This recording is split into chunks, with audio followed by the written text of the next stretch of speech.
ಪರಾಭವ ಸಂವತ್ಸರದಲ್ಲಿ ಕನ್ಯಾ ರಾಶಿಯವರ ಭವಿಷ್ಯತ್ತಿನ ಕಡೆಗೆ ಒಂದು ಸೂಕ್ಷ್ಮವಾದಂತಹ ನೋಟವನ್ನು ಬೀರುವ ಸುಸಮಯ.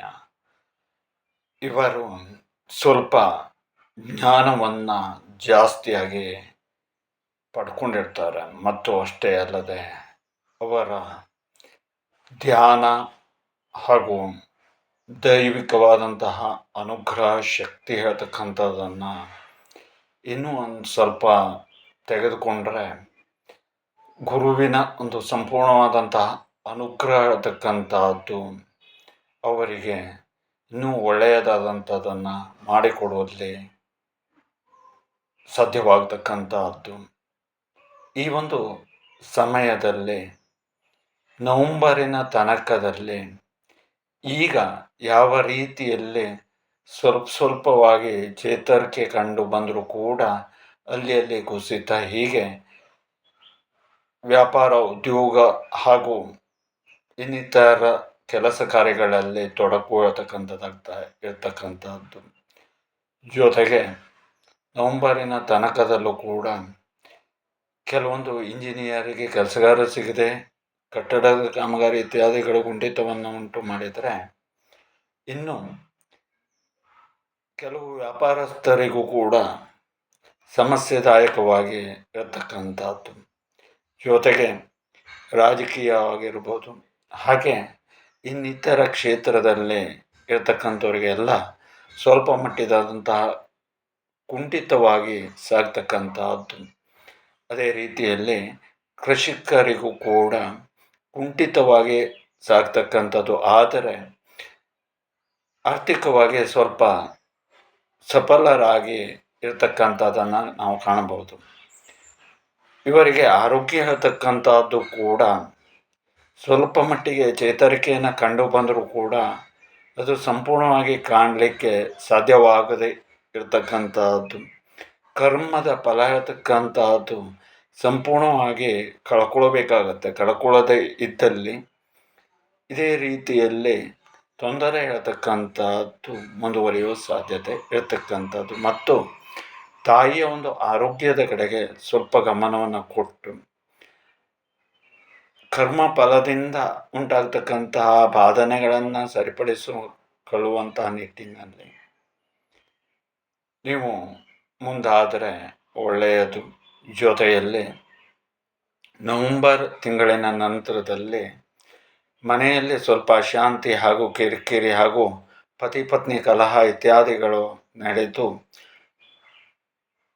ಮಾನಸಿಕವಾಗಿ ತೊಂದರೆಗಳಿಗೆ ಉಂಟಾಗತಕ್ಕಂಥ ಸಾಧ್ಯತೆಗಳನ್ನು ನಾವು ಕಾಣಬಹುದು. ಜೊತೆಯಲ್ಲಿ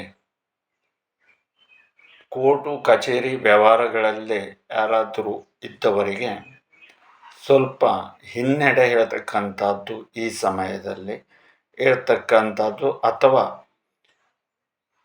ಹೇರಿಂಗಿಗೆ ಬಂದರೂ ಕೂಡ ಅದು ಆಗದೇನೆ ಇರತಕ್ಕಂತಹ ರೀತಿಯಾದಂತಹದ್ದು ಉಂಟಾಗುವ ಸಾಧ್ಯತೆಗಳು ಜಾಸ್ತಿಯಾಗಿ ಕಾಣಬಹುದು.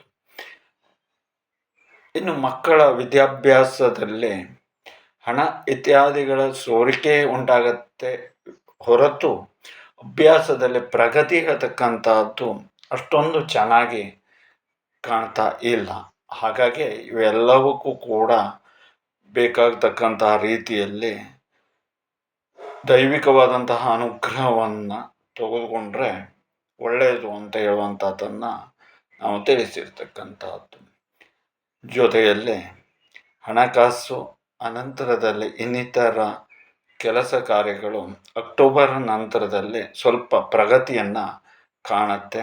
ಮತ್ತು ಕೆಲವರು ಸಾಲ ಸಂಬಂಧದಿಂದ ಹೊರಗಡೆ ಬರ್ತಕ್ಕಂಥದ್ದು, ಇನ್ನು ಕೆಲವರು ಆರ್ಥಿಕವಾಗಿ ಗಟ್ಟಿಯಾಗತಕ್ಕಂಥದ್ದು, ಮತ್ತು ಇನ್ನು ಕೆಲವರು ವಸ್ತು ಇತ್ಯಾದಿಗಳನ್ನು ಖರೀದಿಯನ್ನು ಮಾಡುವಂತಹ ಯೋಗ ಹೇಳ್ತಕ್ಕಂಥದ್ದು ಕೂಡ ಅವರಿಗೆ ಆ ಸಮಯದಲ್ಲಿ ಬರ್ತಕ್ಕಂಥದ್ದು.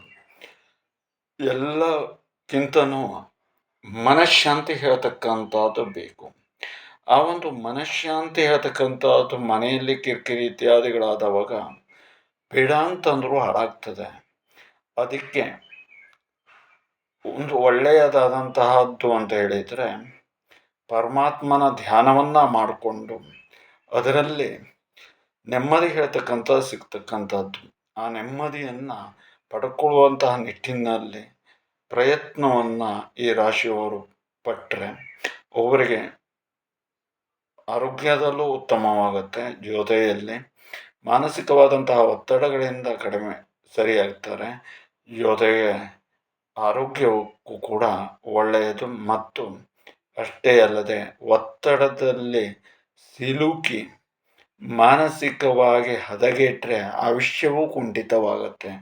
ಅದೇ ಆಯುಷ್ಯವನ್ನು ವೃದ್ಧಿಪಡಿಸಿಕೊಳ್ಳಲಿಕ್ಕೆ ಮತ್ತು ಎಲ್ಲ ರೀತಿಯಲ್ಲೂ ಕೂಡ ಒಳ್ಳೆಯದಾದಂತಹದ್ದು ಯಾವುದು ಅಂತ ಕೇಳಿದರೆ ಪರಮಾತ್ಮನ ಧ್ಯಾನ ಒಂದೇ. ನಮಗೆ ಎಲ್ಲಿ ಖುಷಿ ಸಿಗತ್ತೆ ಅಥವಾ ಎಲ್ಲಿ ನಮ್ಮ ಮನಸ್ಸಿಗೆ ಒಂದು ನೆಮ್ಮದಿ ಹೇಳುವಂಥದ್ದು ಸಿಗತ್ತೆ ಅಂತ ಕೇಳಿದರೆ ಅದು ಪರಮಾತ್ಮನ ಧ್ಯಾನ ಹಾಗೂ ಪರಮಾತ್ಮನ ಅನುಗ್ರಹದಿಂದ ಮಾತ್ರ ಸಾಧ್ಯ ಹೊರತು ಬೇರೆ ಎಲ್ಲೂ ಸಿಗಲಿಕ್ಕೆ ಸಾಧ್ಯವಿಲ್ಲ. ಇದನ್ನು ಅರ್ಥವನ್ನು ಮಾಡಿಕೊಂಡು ಜೀವನದಲ್ಲಿ ಯಶಸ್ಸನ್ನು ಕಾಣುವಂತಹ ನಿಟ್ಟಿನಲ್ಲಿ ಮತ್ತು ಅಷ್ಟೇ ಅಲ್ಲದೆ ನೀವು ಹಠವಂತರಾಗಿರ್ತೀರಿ. ಈಗ ಬರ್ತಕ್ಕಂತಹ ಸವಾಲುಗಳನ್ನಾಗಿ ಸ್ವೀಕಾರವನ್ನು ಮಾಡಿಕೊಂಡು ಅದನ್ನು ಎದುರಿಸಿ ಜೀವನದಲ್ಲಿ ಮುಂದಕ್ಕೆ ಬರುವ ಪ್ರಯತ್ನ ಹೇಳ್ತಕ್ಕಂಥದ್ದನ್ನು ಅಥವಾ ನಿಮ್ಮ ಕರ್ತವ್ಯವನ್ನು ನೀವು ಮಾಡಿದರೆ ಭಗವಂತನು ಫಲವನ್ನು ಆತ ಕರುಣಿಸ್ತಾನೆ. ಆ ನಿಟ್ಟಿನಲ್ಲಿ ನೀವು ಮುಂದಕ್ಕೆ ಬರುವುದು. ಜೊತೆಯಲ್ಲಿ ಒಂದು ಕಿವಿಯ ಮಾತು ಅಂತ ಹೇಳಿದರೆ, ಈಗ ಕೆಲವರು ಒಂದಿಷ್ಟು ಮೆಡಿಸಿನ್ಸ್ಗಳನ್ನು ತಗೊಳ್ತಾರೆ. ಅದರಿಂದ ಒಂದು ಆರೋಗ್ಯವೂ ಹಾಳು, ಇನ್ನೊಂದು ಸೈಡ್ ಎಫೆಕ್ಟು, ಇನ್ನೊಂದು ನಿಮ್ಮ ಜೀವವನ್ನು ಏನೊಂದು ಪರಮಾತ್ಮ ಕೊಟ್ಟಿದ್ದಾನೆ ಆರೋಗ್ಯವನ್ನು ಅದನ್ನು ಕಳ್ಕೊಳ್ತೇವೆ. ರೋಗ ಅಥವಾ ನೋವಾಗಿರ್ಬೋದು ಇತ್ಯಾದಿ ಎಲ್ಲವೂ ಕೂಡ ಉಂಟಾಗುವುದು ನಮ್ಮ ಕರ್ಮದ ಅನುಸಾರವಾಗಿ. ಹಾಗಾಗಿ ಆ ಕರ್ಮವನ್ನು ತೆಗೆದುವಿನ ನಾವು ಎಷ್ಟೇ ಔಷಧಿಗಳನ್ನು ತಗೊಂಡ್ರೂ ಕೂಡ ನಮ್ಮ ದೇಹಕ್ಕೆ ಅದು ಮಾರಕವಾಗುತ್ತೆ ಹೊರತು ಒಳಿತಾಗಲಿಕ್ಕೆ ಸಾಧ್ಯ ಇಲ್ಲ. ಆ ನಿಟ್ಟಿನಲ್ಲಿ ಕರ್ಮವನ್ನು ತೆಗೆದುಕೊಳ್ಳುವುದು ಹೇಗೆ ಅಂತ ಕೇಳಿದರೆ ಪರಮಾತ್ಮನ ಅನುಗ್ರಹದಿಂದ ಮಾತ್ರ ಸಾಧ್ಯ. ಇನ್ನು ನಾವು ಕರ್ಮವನ್ನು ಹೇಗೆ ತಗೊಳ್ತೇವೆ ಅಂತ ಕೇಳಿದರೆ, ಯಾವುದೋ ಒಂದು ವ್ಯಕ್ತಿಗಳು ಬಂದು ನಮ್ಮ ಹತ್ರ ಕೇಳ್ಕೊಂಡಾಗ ಅದಕ್ಕೆ ಸಂಬಂಧಪಟ್ಟಂತೆ ದೈವಿಕವಾದಂತಹ ಅನುಗ್ರಹವನ್ನು ತೆಗೆದುಕೊಂಡು ಆತನಿಗೆ ಅಭಿಷೇಕ ಇತ್ಯಾದಿಗಳನ್ನು ಮಾಡುವುದರ ಮೂಲಕವಾಗಿಯೂ ಆನಂತರದಲ್ಲೇ ಏನು ಅವರು ಒಂದು ಮಂತ್ರವನ್ನು ಹೇಳಲಿಕ್ಕೆ ಹೇಳಿದರೆ ನಾವು ಅದಕ್ಕೆ 10 ಮಂತ್ರವನ್ನು ಹೇಳಿ ಆತನ ಪಾದಾರವಿಂದಗಳಲ್ಲಿ ಸಮರ್ಪಣೆಯನ್ನು ಮಾಡುವುದರಿಂದಾಗಿ ಪಾಪ ಕರ್ಮ ಹೇಳ್ತಕ್ಕಂಥದ್ದು ತೊಳೆದು ಪುಣ್ಯಾಂಶ ಹೇಳ್ತಕ್ಕಂಥದ್ದು ಪ್ರಾಪ್ತಿಯಾಗುತ್ತೆ.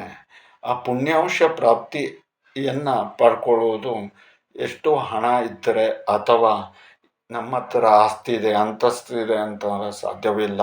ಅದು ಕೇವಲ ಭಗವಂತನಿಂದ ಮಾತ್ರ ಆಗಲಿಕ್ಕೆ ಸಾಧ್ಯ. ಹಾಗಾಗಿ ಆತನ ಅನುಗ್ರಹವನ್ನು ಪಡ್ಕೊಳ್ಳುವಂತಹ ನಿಟ್ಟಿನಲ್ಲಿ ಗುರುಮುಖೇನವಾಗಿ ನಾವು ಪ್ರಯತ್ನವನ್ನು ಪಟ್ಟು ಫಲವನ್ನು ಕಂಡುಕೊಂಡು ಸುಖವಾಗಿ ಜೀವನವನ್ನು ನಡೆಸೋಣ.